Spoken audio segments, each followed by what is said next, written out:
présenté comme étant l'animalier responsable du secteur des chats de la SPA, mais j'ai une deuxième casquette, je suis aussi bénévole depuis 3 ans auprès du centre de soins de la faune sauvage qui s'appelle Herminia, qui est situé un peu après Orbe, sur la ville de Chavornay, en Suisse.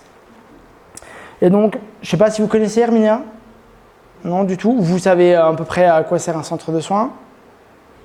Ok. Alors, du coup, il faut savoir que ce centre de soins, à la base, c'était une mutation de différentes associations qui ont créé ce qu'on appelle les furets de Suisse. Ils n'avaient pas vraiment de centre a priori et ils s'occupaient surtout des petits mustélidés qu'il y avait en Suisse. Ça a duré de 2016 à 2017. En 2017, ils ont créé l'association Herminia, qui n'avait toujours pas de structure fixe, parce que la structure a été créée de juin 2017 à février 2018. Et en 2018, ils ont, donc vous allez voir après le bâtiment, ils ont ouvert un premier bâtiment avec 536 sauvetages sur la première année.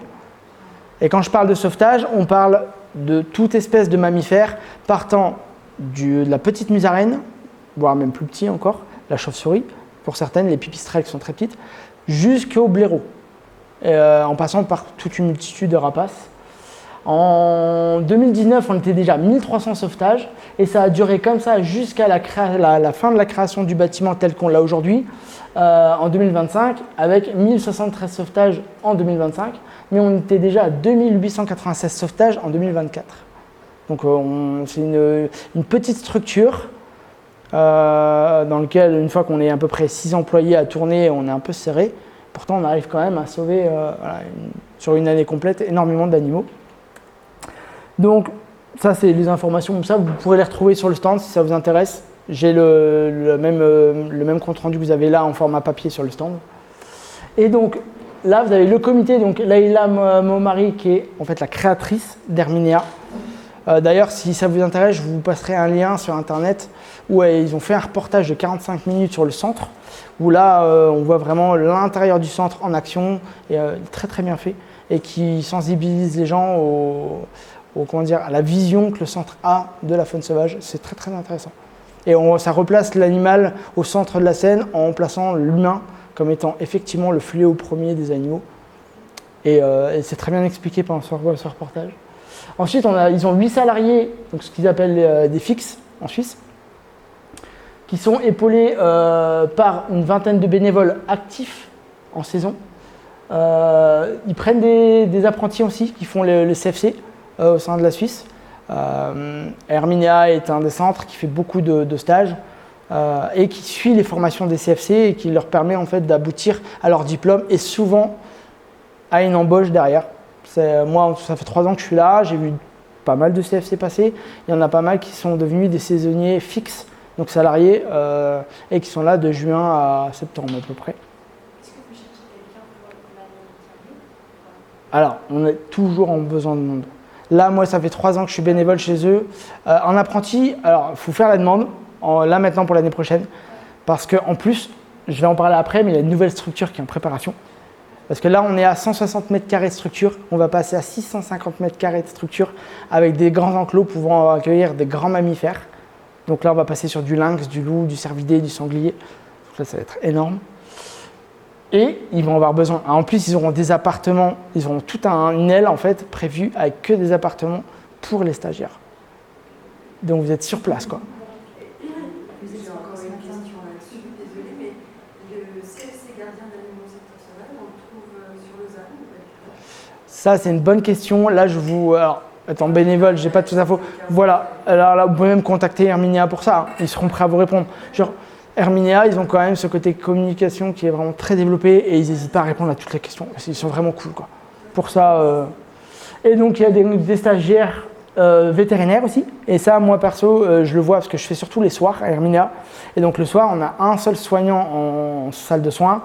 Et parfois, c'est des stagiaires vétérinaires qui sont en première ou deuxième année qui font les soins directement à la faune sauvage. Ça, c'est énorme parce qu'en termes de stage, en termes de responsabilité, voilà. Ça les met directement dans le bain de l'action et ils reçoivent des animaux qui sont des fois dans des états très graves. Vous allez voir après. Et c'est les stagiaires qui les soignent. Ouais, Herminia a volontairement mis des photos d'animaux blessés pour que vous puissiez vous rendre compte vraiment de l'impact que l'homme a et ce que nous on fait derrière et comment on arrive à faire des miracles. Et les stagiaires, Oui, il y a les deux. Il y en a qui commencent en apprentissage et qui rentrent dans une école vétérinaire, et il y a ceux qui, du coup, sont déjà sur un profil plus avancé. Et on a à peu près 200 membres, enfin 2000 membres, pardon, je disais une bêtise. Bon, sur les 2000 membres, clairement, moi, je baigne dedans depuis 3 ans. On n'est pas 2000 à tourner sur le centre. Il y en a beaucoup qui sont inscrits et pourtant on manque de main-d'œuvre. Ils sont en recherche perpétuelle de bénévoles. Donc là, les missions principales, c'est soins à la faune sauvage, forcément. C'est ce pourquoi le centre existe. On a les soutiens à la recherche. Donc tout à l'heure, je parlais avec quelques personnes de la maladie de Carré, que certains peuvent connaître, qui est une maladie qui touche beaucoup de canidés, les renards en faisant partie. C'est une maladie dégénérative très sévère qui généralement mène à l'euthanasie de l'animal. Et le Herminia, du coup, fait partie de ces centres qui prélèvent des souches sur les animaux décédés en soins pour pouvoir les envoyer en labo et faire progresser la recherche sur la maladie de Carré. Et d'autres maladies, mais principalement celle-là parce qu'elle c'est vraiment un fléau, quoi. Information, sensibilisation, ça c'est fait par pas mal de petites activités qu'ils font. Ils font énormément de choses pour les gens, beaucoup d'accueil, d'écoles, d'enfants, etc. Et ça marche partout, des portes ouvertes, tout ça. Donc je vais l'expliquer tout au long du PowerPoint. Et de la réinsertion professionnelle. Donc pour les gens qui ont qui sont au chômage ou qui ont été condamnés pour des peines légères, ils peuvent faire de la réinsertion en venant donner gratuitement de la main-d'œuvre au centre. Seulement des majeurs? Oui. Ouais. Par rapport à des garanties de sécurité, on travaille quand même des animaux qui peuvent potentiellement être dangereux. Donc, c'est. Donc, sans la faune sauvage, voilà, sauvetage des animaux blessés ou malades dans le but unique de pouvoir les relâcher en milieu naturel, protection des populations. Donc, ça, c'est ce que j'expliquais tout à l'heure. Nous, notre but, c'est on prend des animaux blessés, souvent par l'homme, malheureusement, on les soigne et on les réintroduit au plus loin possible dans un milieu qui leur est favorable pour essayer de perpétuer les espèces et de sauver des espèces qui. Clairement, sont menacés d'extinction parfois. Oui, j'ai une question, Fabien. Ces animaux qui arrivent chez vous, là, Oui. C'est des gens comme moi qui se promènent en forêt pour voir un animal blessé, Alors, qui viennent vous les amener ou... Ça, c'est une bonne question. Et à ça, du coup, le centre Herminia en lui-même n'a pas l'autorisation de se déplacer pour aller chercher les animaux. Donc, c'est soit des gens qui bénévolement font le trajet, en appelant d'abord le centre de soins pour se couvrir en disant on vous ramène un animal sauvage. Comme ça, s'il y a un garde-faune en fait, qui les arrête, ils peuvent nous contacter et nous, on peut garantir qu'effectivement la personne est en chemin pour aller chez nous et que ce n'est pas du trafic. Et sinon, les 3 quarts du temps, c'est du garde-faune qui fait le trajet. C'est eux qui sont chargés de cette mission. Ouais. Alors, officieusement, dans de rares cas, on se déplace, mais c'est vraiment quand on n'a pas le choix. Et sur 100% des appels téléphoniques qui sont faits, il y a au moins 95% qui sont pris en charge. C'est extrêmement rare qu'on ne prenne pas en charge. On va tout faire pour pouvoir, on va appeler des gens, des bénévoles, des contacts, mais on va se débrouiller pour qu'en fait l'animal arrive jusqu'au centre. Un appel en fait n'est pas laissé sans suite. On fait tout pour garantir l'arrivée, même si on sait que l'animal est condamné, on préfère que nous, on achève ses souffrances en l'ayant vu et en certifiant qu'effectivement il est condamné, plutôt que de le laisser mourir comme ça bêtement sans suivi, quoi. Donc là, vous avez à peu près le potentiel des décès et des relâchés. Donc malheureusement, même si on déploie tous les efforts possibles, on ne peut pas tous les sauver. Et des fois, et c'est là où l'émotionnel, chez nous, moi ça fait 3 ans que j'y suis, donc j'ai pu le vivre, où c'est très difficile parce qu'émotionnellement, pour nous, c'est dur. On se donne à fond pour certains animaux et en fait, on n'y arrive pas. Donc il y a un gros travail sur nous-mêmes à faire où il faut se désensibiliser de ça parce que sinon en fait faut se faire une carapace, quoi. Sinon on n'y arrive plus, quoi. On n'arrive pas à travailler parce que je vous cache pas que j'ai pleuré souvent sur des animaux pour lesquels je me suis donné et qui sont décédés malgré tout. Et là donc voilà, vous avez la répartition par espèce. Donc comme je vous disais, les oiseaux c'est quand même pas mal ça fait une grosse partie de nos arrivées, surtout des passereaux. Et beaucoup de bébés. Là, on a beaucoup d'oiseaux qui sont encore roses, et qui ne sont même pas plumés, et qu'on doit biberonner, qu'on doit gaver en fait à la pipette. Et les hérissons, qui sont notre gros source de travail.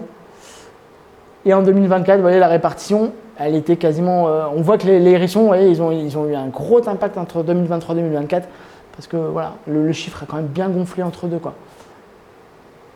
Et chaque année, le chiffre gonfle encore un peu plus. Mauvaise considération de l'animal, Et puis les gens qui ne font pas attention sur la route, dans les jardins. On en a beaucoup qui prennent des coups de tondeuse en fait. Parce que les gens font pas attention. Ils sont pris par des tondeuses, ouais. Parce que les gens tondent et puis ils font pas gaffe, quoi. Alors qu'il y a des signes et il faut prendre son temps. Et, tondre à la va-vite, c'est bien, mais ça permet pas de voir l'animal en amont. Enfin voilà. C'est beaucoup. Vous allez voir, il y a quelques photos qui parlent d'elles-mêmes. Donc là, le soutien à la recherche, c'est ce que je vous disais, l'étude de l'évolution infectieuse. Donc avec la DGE, et là c'est pas marqué, mais on parle surtout de la maladie de Carré, comme je vous parlais, qui est une maladie infectieuse mortelle qui touche beaucoup trop de mammifères. Les autopsies d'animaux, surtout quand il y a des petites pandémies, surtout quand on voit une population d'animaux qui sont très atteints. Nous, on a un animal de la même espèce qui vient, et on fait des recherches pour savoir d'où ça vient et essayer d'enrayer un peu le processus. Et la collaboration avec des recherches de projets européens. Alors là, je suis moins développé là-dessus, c'est plus les fixes et les vétérinaires qui travaillent au centre qui sont calés là-dessus. Nous, en tant que bénévoles, on n'a pas trop accès à ce genre de données. Mais le projet Carcasse, par exemple, moi j'en ai eu vent par les fixes, mais j'ai pas eu le temps de me pencher réellement sur le projet parce que c'est un truc qui est vraiment que entre eux, quoi.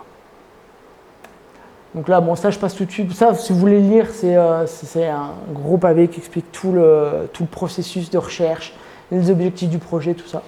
Donc là, vous avez, en sensibilisation, il y a des manifestations à l'extérieur comme des conférences, des marchés qui sont faits en Suisse. Dans nos locaux, on va avoir des écoles, donc avec des petites sessions d'écoles qui vont venir faire du soin auprès des hérissons. Et puis après, là, on sensibilise, on fait de la pédagogie, on fait des petits ateliers très sympas sur des projections, etc. avec les enfants. Les passeports vacances, c'est pareil, c'est une espèce de... Ça fait un peu comme le soigneur d'un jour. Sauf que c'est fait pendant les vacances et les gens payent en fait une espèce de petit passeport. Ils viennent pendant une journée, ils accompagnent les soigneurs et puis là ils sont directement en contact des animaux, on les sensibilise sur pourquoi l'animal est blessé, comment il évolue, ce qu'on peut faire pour le soigner. Enfin voilà, on essaie de faire en sorte que l'enfant puisse percuter un peu sur l'animal qui arrive en centre et la suite de sa vie et comment on peut protéger pour pas qu'il revienne en centre. Et puis les ateliers mini, c'est atelier mini soigneur et puis atelier famille. Donc là c'est pareil, où là il y a des sessions où on va préparer la nourriture avec les enfants pour leur sensibiliser sur ce qu'ils mangent. Ça évite aux gens aussi, quand ils trouvent un animal blessé, de donner n'importe quoi à manger. On essaie de donner une alimentation adaptée. Donc voilà, puis là vous avez, c'est flouté, mais en gros voilà, vous avez une équipe de... la dame qui n'est pas floutée par exemple, c'est celle qui m'a préparé tout ça aujourd'hui et c'est grâce à elle que tout ça est possible aujourd'hui, qui s'appelle Océane d'ailleurs. Et la réinsertion professionnelle, ce que je vous disais, c'est la collaboration avec les institutions sociales pour la réinsertion des personnes en difficulté. Donc là, ça touche vraiment beaucoup de choses. Et alors là, vous pouvez avoir plus de détails auprès du centre. Moi, j'ai pu travailler avec certaines personnes qui étaient allées en prison pour des peines courtes et qui, du coup, sont venues travailler avec nous au centre pour se réinsérer socialement. Et donc là, par le biais des animaux, on fait du coup, par la médiation animale, on arrive à les remettre un petit peu, les sensibiliser sur une morale un peu plus saine. Et puis du coup, ils repartent bien, quoi. Et il y en a certains qui sont encore bénévoles chez nous et qui du coup sont revenus pour reprendre un petit peu d'Herminia parce que ça leur a fait du bien. Donc là, vous avez l'évolution des charges de refuge parce que c'est ce que je disais, ouvrir des structures comme ça, c'est un coût énorme. Il faut des partenaires, il faut des gens qui viennent soutenir la structure, sinon la structure s'effondre. Hein. Ça marche, Herminia marche surtout sur les dons et sur le volontariat des gens. Donc là, vous voyez, en 2024, on parle de 400 000 francs suisses. Donc ça, c'est la charge de l'année. Et ça, c'est juste la charge de la structure alimentaire, etc. On ne parle pas des soins vétérinaires en plus qui viennent s'ajouter, quoi. Donc là, vous avez quelques images. Donc là, par exemple, on a un sauvetage du hérisson qui avait le bassin complètement dévié et qui a été remis en état et relâché. Là, ça, par exemple, ça, c'est un petit coup de tondeuse léger. Et là, vous avez une restructuration faciale qui a été faite. Alors, ce hérisson, moi, je l'ai connu. Il est arrivé un soir. Et en fait, on a réussi à lui refaire la tête. Et il s'est remis à manger tout seul et il a pu être relâché dans la nature. Non, pas entièrement. Un seul œil. Il n'y a qu'un œil qui était touché.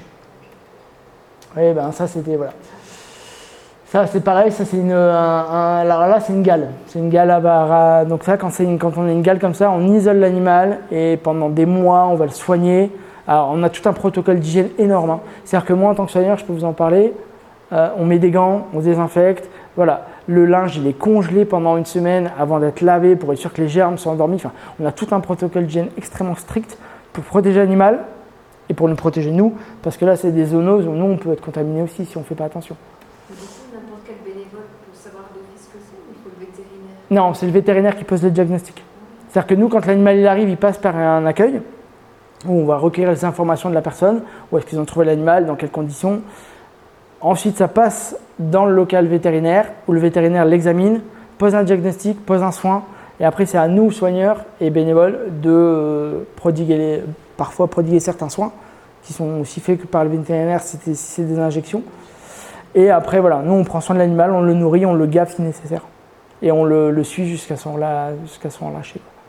Qui est pour moi le moment le plus beau d'ailleurs. Et qui est, pareil, émotionnellement très riche. Donc là, vous voyez, vous avez une fracture de Luna, donc je ne sais pas si vous voyez à peu près où c'est comme chez l'homme.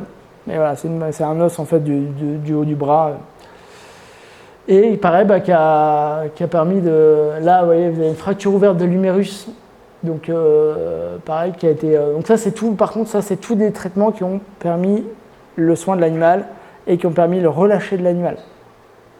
Surtout que celui-là, je crois que c'est Elodie qui l'a relâché d'ailleurs. Percussion avec une voiture.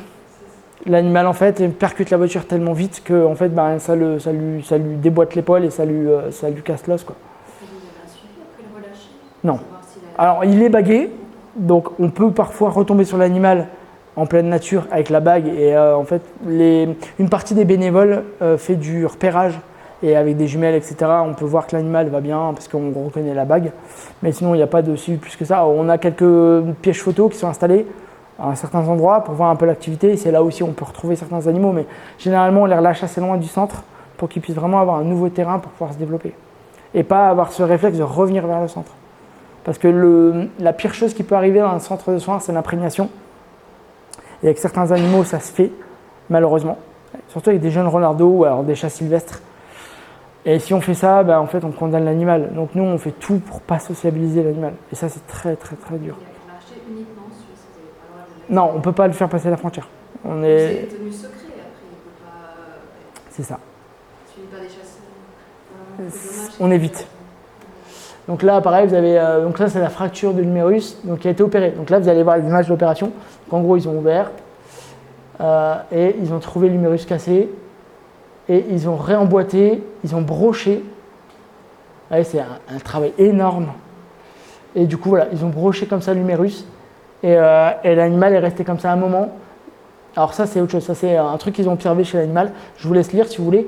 Mais en gros, ça, c'est un effet très rare chez l'animal, où il y a une espèce de voie lactée qui se développe dans l'œil suite à une petite malformation au niveau de la cornée. Et ce qu'on appelle la strie de Habb. En fait, c'est des ruptures de la membrane de Descemet. La membrane de Descemet, c'est une fine pellicule qui est juste avant la cornée, qui est juste derrière l'œil. Et des fois, il y a une petite rupture qui se fait dedans. On ne peut rien y faire, mais ça crée... En fait, l'animal voit très bien. Mais du coup, dans son œil, ça crée une espèce de petite voie lactée comme ça qui est observable que quand on l'a tout près. Donc c'est un phénomène vraiment magnifique à voir, mais qui est extrêmement rare. Là, vous avez l'examen post-mortem. Donc quand je vous disais que par exemple, des fois, là, c'est un aigle royal qui est arrivé au centre, il est décédé, et du coup, on l'a examiné en fait pour la science et pour faire avancer aussi la science sur sa pathologie et voilà. Et donc la personne que vous voyez là, bon, c'est pas très net, mais ça c'est notre veto principal qui est une experte en faune sauvage et c'est elle qui fait des miracles. Donc là, pareil, un papier tue-mouche, tout bêtement, hein, les gens mettent des papiers tue-mouche dehors au lieu de les mettre à l'intérieur. La petite chauve-souris, elle vole, elle se colle dessus, et voilà. Et on arrive à la détacher, et là, en fait, elle était relâchée en pleine nature. Donc là, c'est une photo qui a été reprise dans son milieu naturel. Donc c'est des gens qui l'ont apporté. Ils ont apporté avec le papier, en fait, directement. Et la veto a réussi, je crois que ça lui avait pris 5-6 heures, je crois. Mais en gros, elle a régulièrement mouillé le papier pour décoller, pour un travail de longue haleine, de patience, de minutie, millimètre par millimètre, et décoller sans arracher la peau de la membrane de la... Ouais, c'est beaucoup de temps. Il n'est pas endormi, non ? Jamais. On peut pas. On peut pas parce qu'elle est tellement dans le stress qu'elle ferait un arrêt respiratoire. Et même les autres photos Si, alors sur les autres photos, en fait, ils prennent du coton avec je sais plus ce que c'est leur produit, mais bref, ils mettent un produit dessus, ils le font respirer, et l'animal part dans une petite léthargie. Mais sur une chauve-souris, c'est compliqué. Ça, c'est une reconstruction de bec. Vous voyez, alors, ça a été fait avec une paille, hein, mais ils font avec ce qu'ils ont sous la main. Mais là, bec cassé de la buse, et on leur a reconstruit. En fait, s'ils n'avaient pas fait ça, la buse ne pourrait plus se nourrir. Et donc, officiellement, elle meurt. Elle ne peut pas se nourrir, elle meurt. Donc là, grâce à ça, ils ont été ingénieux et ils ont trouvé le moyen qu'ils pouvaient. Elle a une paille en plastique, certes, c'est pas très écolo, mais n'empêche que ça lui sauve la vie. Si, si, une fois que c'est soudé là comme ça, c'est toujours grave. Parce que c'est, broché à la membrane restante. Excusez-moi, elle soigne quoi la paille? Elle reconstruit, en fait, le bec a été cassé. Donc nous, on refait une structure plus ou moins solide pour que quand la buse en fait essaie de se nourrir, elle ait un vrai bec qui lui permette de manger sa proie. Parce que si on n'a pas, en fait, le mouvement ne se fait pas et elle ne peut pas ingurgiter sa proie. Donc là, après, on a les lésions. Vous voyez la patte avant, vous voyez la patte après. Et il a fallu 60 jours. Donc c'est-à-dire que pendant 60 jours, il était chez nous et pendant 60 jours, on en a pris soin tous les jours sans l'imprégner. Donc un travail énorme où on vient soigner l'animal et en même temps on garde notre distance pour pas qu'il s'attache à nous. Enfin, c'est terrible. Et alors nous, on a la joie de le voir évoluer, mais il ne faut jamais trop être expressif auprès de lui pour pas qu'il s'attache. Donc c'est dur. C'est 60 jours où on est à fond tout en étant très distant. On se fait une bulle en fait. Psychologiquement, c'est dur. C'est très dur. Par contre, là, c'est pas moi qui l'ai relâché, mais je sais que j'ai vu la vidéo de relâcher, parce que sur le groupe, on fait des bénévoles, on peut voir. Et bon, ils ont tous pleuré. Hein. Là, nourrissage, donc vous voyez un peu, par exemple, quand je vous disais, nourrissage de la. Alors, ça, c'est une petite. C'est pas une petite hermine, c'est une petite fouine. Là, on a donc là, moi, mon secteur de base, c'était le secteur d'oiseaux. Donc là, les petits que vous voyez là, par exemple, c'est nourri. Voilà. Quand vous arrivez dans la couveuse et que vous avez 60 petits moineaux comme ça qui ouvrent le bec, et il faut tout nourrir toutes les 30 minutes. C'est-à-dire que, c'est ça. C'est-à-dire qu'il faut que je fasse dans un ordre précis, donc faut que et sachant qu'ils bougent entre deux, donc il faut que je me rappelle de qui j'ai nourri, comment, combien j'en ai donné, parce que là, un petit comme ça, je donne 5 petits verres de farine par oiseau. Donc il faut que je fasse les 5 par oiseau ou 60 oiseaux comme ça arrive. L'année dernière, on en avait au moins 60. Et toutes les 30 minutes. Donc on se met des chronos, et on est au taquet tout le temps, quoi. En fait, quand on a ça, plus quelques rapaces à s'occuper, en fait, on ne sort pas de notre pièce pendant 4-5 heures. Ouais. Et là, pareil, donc petit martinet, où en fait, on a coupé les plumes parce que les plumes étaient complètement abîmées, donc impossible de voler. Et voilà, résultat final, on arrive à sauver un martinet qui, pourtant, est l'espèce la plus fragile qu'on ait au centre. Un martinet, il faut savoir que c'est hyper cardiaque. Une mauvaise manipulation, il monte en stress, il meurt. Un mauvais nourrissage, des lavelles de travers, il meurt. Un écart de température, il fait une embolie au niveau pulmonaire, il meurt. Je crois que, alors moi je m'en occupe pas des martinets, c'est une équipe spéciale de bénévoles qui en font pour vous justement pas les stresser. Je crois qu'on est à 20% de réussite de sauvetage sur l'ensemble des martinets, quoi. Le moindre montée en stress, c'est fatal. Il faut savoir qu'un martinet, de base, si on l'a dans un panier comme ça, c'est déjà très problématique. C'est des oiseaux qui ne mettent jamais pied à terre. Ils dorment en vol et ils restent tout le temps en vol. En fait, ils ont une disproportion. Les ailes sont trop grandes par rapport aux pattes. S'ils se mettent par terre, ils n'arrivent plus à s'envoler. Ou alors très difficilement. Et donc là, vous avez... donc voilà, ça c'est l'émission dont je vous parlais qui a été faite, que vous allez pouvoir retrouver sur... et bon, là, on voit un peu des images de ce qui se passe, un relâché. Là, on a une capture. Voilà. Des diagnostics de gestation aussi qui sont faits, parce que, oui, effectivement, on a aussi des animaux qui sont prélevés dans la nature alors qu'ils ne devraient pas. On a des gens qui viennent en disant ah, on a pris un hérisson parce qu'il était énorme et on pense qu'il est malade. Et nous, on fait un diagnostic. En fait, non, il a des petits, c'est tout. Il fallait juste En fait, en gros, c'est mignon, hein. Mais nous, on les a, on voit les petits, on voit les petits tétés la mer et tout. Mais ils n'ont rien à faire là, quoi. Il fallait juste les laisser tranquilles. Et la mère, elle allait mettre bas, quoi. C'est ça. Il ne faut pas le toucher, ouais. Parce qu'il est gité. Et en fait, un enfant qui est gité, c'est la mère qui l'a mis là et elle sait très bien ce qu'elle fait. Et l'humain n'a pas à intervenir. Et ça arrive souvent. Des fois, on a des. Voilà, et ben, c'est là où la sensibilisation elle a une grande part de responsabilité par rapport à ça. Si elle n'est pas assez bien faite, les gens ne savent pas et du coup, on se retrouve avec des cas problématiques. Souvent, on a des petits oiseaux qui viennent au centre. C'est juste qu'ils sont légèrement tombés du nid, mais ils vont bien et les parents vont les récupérer et en fait, il ne faut pas les toucher. Donc là, bon, voilà, on voit un peu comment sont faits les diagnostics de gestation. Ça, c'est une pub, il y a des pubs qui ont été faites l'année dernière pour essayer de sensibiliser les gens. Donc voilà. Donc ouais, genre d'affichage en plein lieu public dans les aéroports. Donc là, c'est les projets en cours.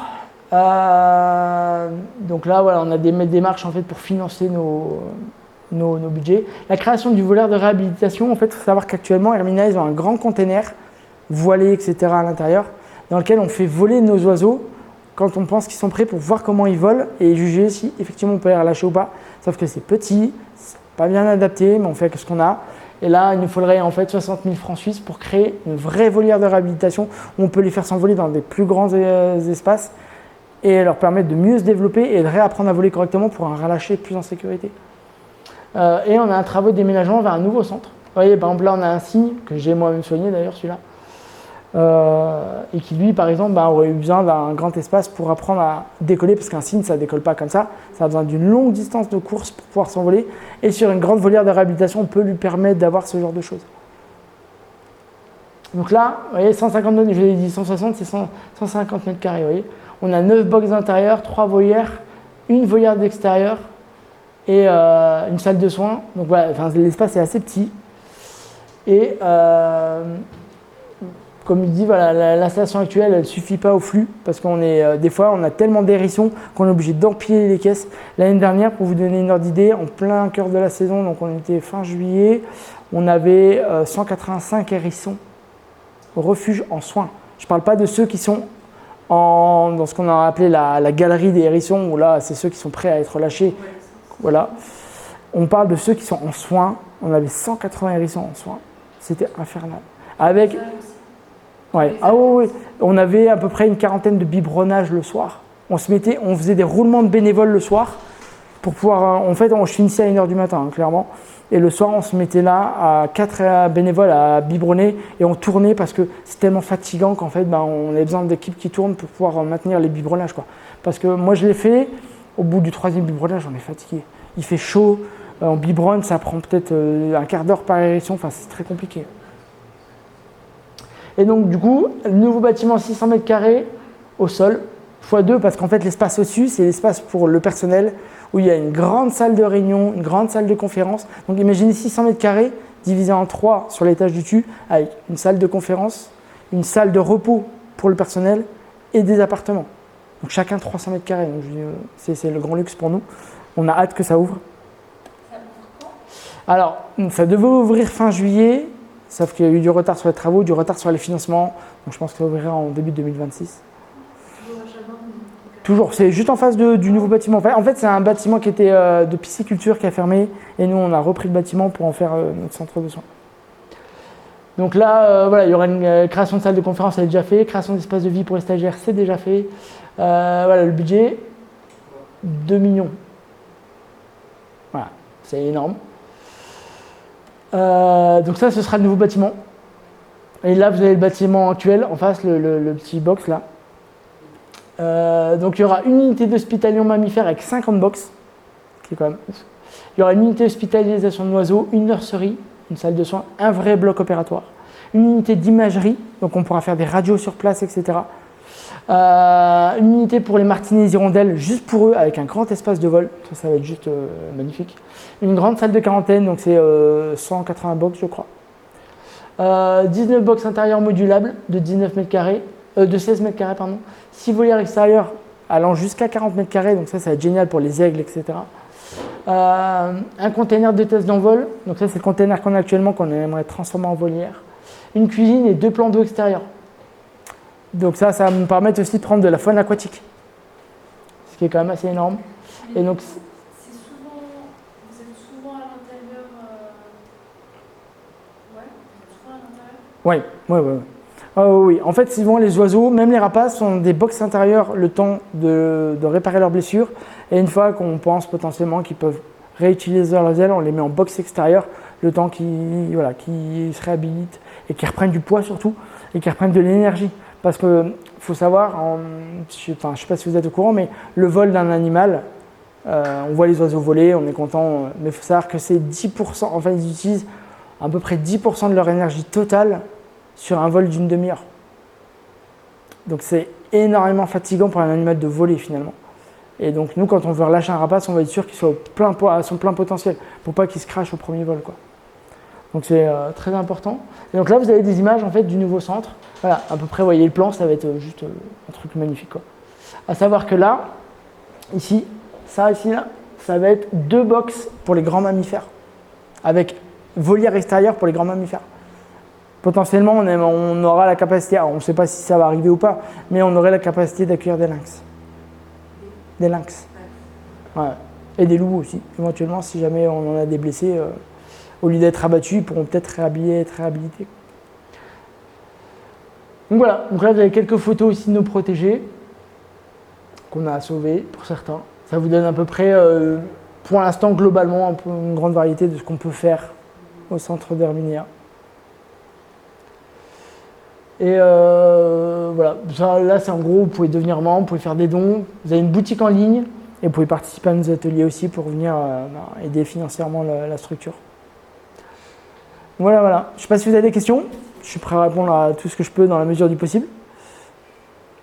Tu sais s'il y aura d'autres endroits là en Suisse romande, le centre Alors, je sais qu'il y a le parc du Petit Château à la Chaux-de-Fonds qui font aussi un centre de soins moins développé que le nôtre parce qu'ils ont un parc animalier, mais ils ont quand même la capacité. Et nous, il y a certains animaux qui sont entre guillemets perdus parce qu'ils sont imprégnés, qu'on envoie chez eux pour qu'ils puissent les intégrer à leur parc pour essayer de leur donner en fait une seconde vie. Et du côté de Genève, je crois qu'il y a un parc aussi qui est plus gros et qui prend pour l'instant, c'est eux qui prennent les gros mammifères.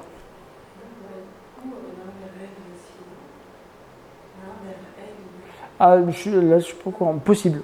C'est vrai qu'en Suisse, pour l'instant, ma connaissance de la Suisse est assez limitée parce que je vais que vers Orbe, etc.